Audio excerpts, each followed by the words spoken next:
Hey, everybody. Welcome to the Anthony Johnson Speaks podcast, where I and my guests talk about emotional intelligence, awareness, manifestation, and getting the life you desire.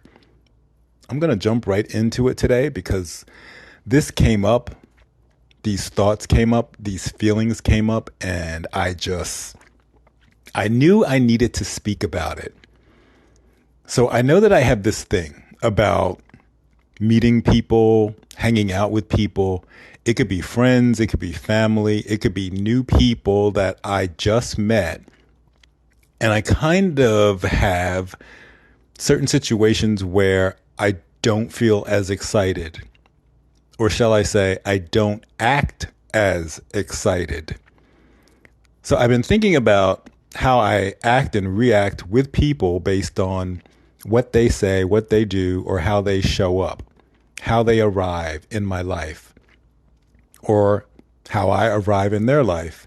If I go to a party, or if I go out to dinner, or if someone comes to my house for an event, how am I acting? How am I reacting, behaving? What do I feel? What do I sense?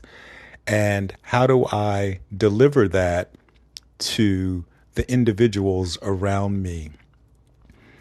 And a funny thing came up because I had this new level of excitement for someone that I will call my little brother. And he's dating now, and I'm excited for him. And at the same time, there's kind of like, this concern. How's he doing? Is it going okay? Is it working? Is he making good decisions? Is he responsible? Is she the right one? Kind of like the things that a lot of people go through. Parents go through it. Siblings go through it. Good friends go through it. It's just a general, how does this person feel? What are they doing? How are they doing? Can I help? And trying to get through that without really feeling like I need to be concerned, and more about feeling like I'm happy, I'm excited. And I kind of sat here in the living room. I have my laptop, I'm doing some things, and I'm thinking about him coming over, him walking in the door, and thinking how excited I am about seeing him, about spending time with him, and actually rehearsing in my mind what I'm going to say. And here's what I noticed. I have really good feelings about seeing him. But when it comes to what I actually say to him, it kind of came down a notch. So the feeling is, oh my God, great, my little brother. The verbal communication to him is, oh, hey, or hey, what's up? So that's a completely different response, reaction, or verbal communication than the feeling that I have toward him actually coming over or being here. So I had to think about it. I was like, well, I feel this excitement and I know what I want to say, but what I want to say or what I'm thinking I'm going to say doesn't match the level of excitement that I feel like I have for his arrival, or maybe their arrival. He may come in alone. He may come in with his girlfriend, and the level of excitement is the same. However, the delivery of the message is kind of like watered down. You know what I mean? Like, why isn't what I'm saying to him or them representative of the way I feel about seeing him or them? And I kind of had to go into some self-inquiry, some self-awareness, my childhood. And I'm so used to doing that now. It almost came up instantly. And it was like, well, you don't want them to think that you're too happy, because then they will feel like you don't need them. And if you don't need them, then they probably won't give you as much attention as they would if they sense that you do need them. And it was like, holy shit. Like this, I can't even say light bulb. It was more like, well, at this point, I guess they are light bulbs. Years back, they would be kind of like floodlights. So now my awareness is to the point where I'm like, that's it. So it is kind of a light bulb. It's not so big and so overwhelming that I'm completely overwhelmed and elated and delighted. I'm certainly happy that I'm aware of this so that I can do something about it. But the actual awareness of having this experience is, a little bit less now because I'm so used to having these experiences. In any case, I instantly knew, okay, this is something from when I was, 4 years old, 5 years old, 6 years old, and kind of in a position where I really wanted attention. I really needed attention. I really wanted to know that I was cared for. I really wanted to know that I was cared about. I really wanted to know that I was taken care of. I needed to have that feeling. We are here for you. I am here for you. And because I didn't always get that, I think my feeling was, I don't want to be too happy. I don't want to appear too excited, because if they think that I'm happy, or if they think I'm excited, or if they think I'm satisfied without them, without their attention, then I won't get any, or I'll get less than I get now, which at that point would not have been enough. So I think the realization is, sitting here thinking that through is, that's a pattern from childhood.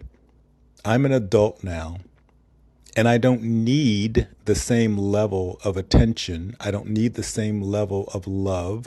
I don't need the same level of care that I needed as a 4-year-old, right? A 5-year-old, a 6-year-old. I'm an adult. I have a wonderful career. I own my own home. I travel the world.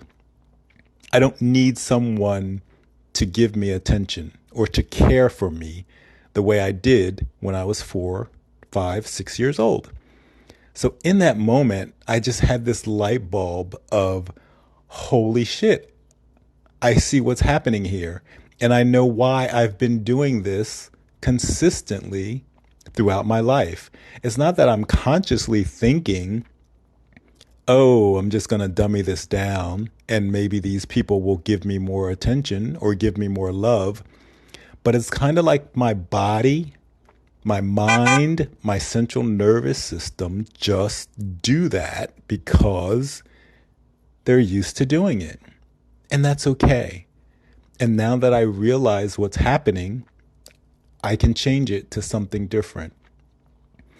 Another thing that I want to point out is I tried to make my introduction, my hello, match the excitement of my feeling. Like, oh my God, you're here. Or, hey, what's up, buddy? And I also sensed that my body was not ready to do that. My body is thinking, all right, but we're not used to doing that. We don't want to do that. And I accepted that. I understand that. I understand that my body has been doing this thing for my entire life.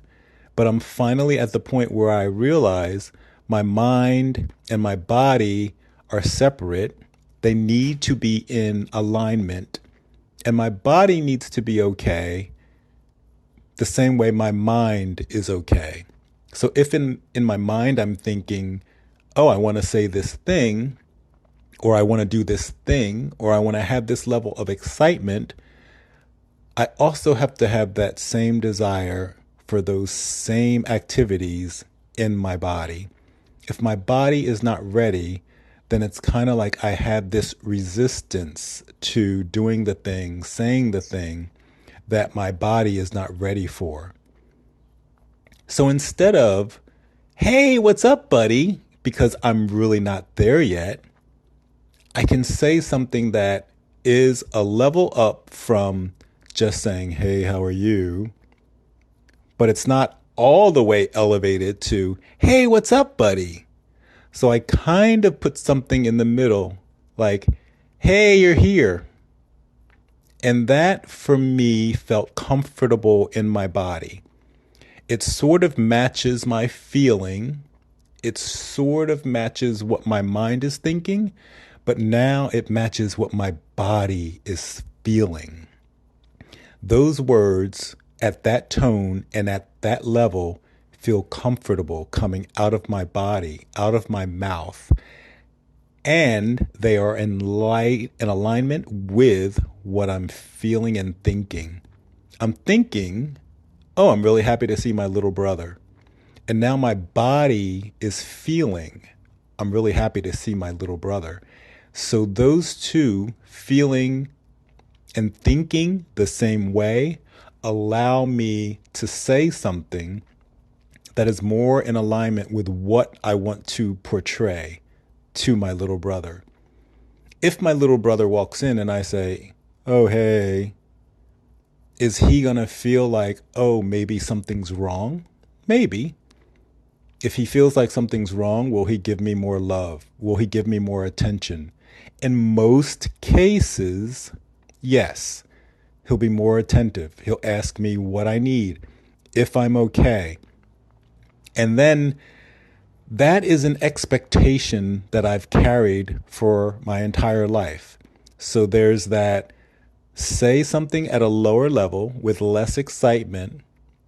And then there's this serotonin of, yes, that's what we do, and this feels comfortable. And then there's the expectation of the delivery of more attention from the person. And when they do that, I get my hit of dopamine.